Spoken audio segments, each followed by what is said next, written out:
Hello বন্ধুরা, আজকে তোমাদের সাথে আমি শেয়ার করব। দেখো, আমাদের স্নো যখন শেষ হয়ে গেছে তখন গাছপালা আজকে প্রায় 15 দিন থেকে গাছপালা উঠতে লাগলো। তারপরে মানে সবুজে ভরপুর হচ্ছে। অ্যাট এ টাইম গভর্নমেন্ট থেকে লোক পাঠাইছে যে আমাদের উঠানে বাচ্চারা হাঁটাচলা করবে, ওখানে কোনো গ্লাস বা কাঁচের টুকরো বা কোনো কিছু সুই বা কোনো রকম কোনো কিছু থাকে কি না, কারণ বাচ্চারা সামারে উঠানে বাহিরে সব দিকে খেলবে। এই যে মেশিনটা দিয়ে সব কিছু দেখো আস্তে আস্তে ঘাসের মধ্যে ওটা চালায়, কখনো যদি লোহার টুকরো কাঁচের টুকরো থাকে সেটা উঠিয়ে চলে আসে মেশিনের ভিতরে। আসলে উন্নত কান্ট্রিগুলো প্রযুক্তি অনেক ভালো, তারা অনেক সচেতন, তারা বাচ্চাদের প্রতি অনেক সচেতন সব দিকে। যে দেখো মেশিনটা আস্তে আস্তে আস্তে আস্তে এদিক সেদিক ঘুরেছে আর কোনো কিছু পাচ্ছে কি না দেখতেছে। যদি পায় সেটা কিন্তু মেশিনে চলে আসবে। তাই তারা সব সময় মানে যখনই ছামার আসে তখন তারা এইভাবে মেশিন, প্রথমে তারা ঘাস কাটে, তারপরে তারা আঙ্গিনা পরিষ্কার করে, গভর্নমেন্ট থেকে লোক আসে, তারপরে এইভাবে মেশিন চালিয়ে আস্তে আস্তে কোনো ছোটো কোনা বাচ্চাদের পায়ে লাগে। এই দেশের বাচ্চারা সবসময় জুতা পরা থাকে, শু পরা থাকে, তারপরেও তাদের ভয় কোনো বাচ্চাদের পায়ের নিচে কিছু ঢুকে কিনা। আর আমাদের দেশে কত বাচ্চা অনাদরে পড়ে আছে রাস্তার পাশে, কে কার খবর নেয়, কেউই খবর নেয় না, গভর্নমেন্টের কোনো টেক কেয়ার নাই।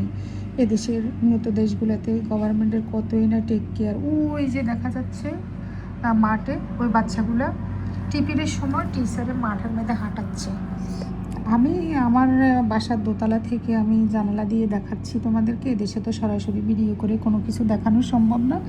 এই যে ওই পাশে হচ্ছে মাঠ, বিশাল মাঠ। তো আমার কাছে ভালো লাগতেছে আর কি। এটা আসলে আমরা যদি আমাদের দেশটা যদি এসব দেশের অন্তত 100 ভাগের 10 ভাগও যদি মানে কেয়ারিং পেতাম, তাহলে আমরা কখনো মানে নিজের মাতৃভূমি ছেড়ে অন্য দেশে সেটেল হতাম না। তাই মাঝে মাঝে তোমাদেরকে দেখাতে ইচ্ছে হয় অনেক কিছু, কিন্তু দেখাতে পারি না। এই সব এখানে সকাল থেকে বিকাল পর্যন্ত ঘুরে ঘুরে ঘুরে ঘুরে সে এ আঙিনার পরে এ আঙিনা, এ আঙিনার পরে এ আঙিনা, সে দেখবে কোনো কিছু আছে কি না। এখানে এই মেশিনটা চলতেছে, সে আমাকে দেখে ফেলছে, আমি ভিডিও করতেছি, হাসি দিয়ে মানে বলছে যে ঠিক মানে এখানে মানে তোমাদের দেখা হলে হাসি দিয়ে মানে হাসি দেওয়াটাই মানে কি অবস্থা, ভালো আছো কিনা এটাই জিজ্ঞেস করে। দেখো দেখো একটুখানি কাগজ, একটুখানি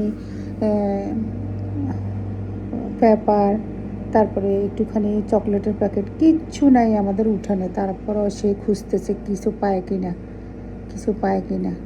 কি উন্নত দেশ, কি উন্নত দেশ। তারপরও সে দেখো উঠানের মধ্যে কিচ্ছু নেই, কোনো কিছু উঠানে নেই, তারপরও সে খুঁজতেছে এখানে কিছু পায় কিনা। এই যে দেখো একটু একটু করে কাগজের টুকরো কোথায় কী আছে সেটা খুঁজে খুঁজে বাই করা। এই দেশে মানুষ সেটেল হবে না কোথায় হবে বলো?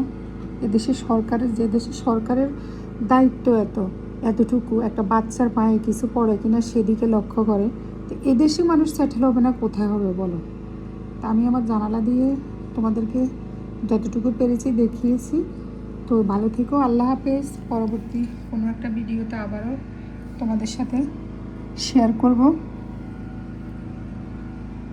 আমাদের এখানে 10টা বাড়ির পরে দেখা গেছে বিশাল মাঠ, বিশাল মাঠ, আর আমাদের দেশে নিঃশ্বাস নেওয়ার জায়গা নেই, ঘরের পর ঘর। এই যে লোকটা আসতেছে, ওকে আল্লাহ হাফেজ, আজ এই পর্যন্ত।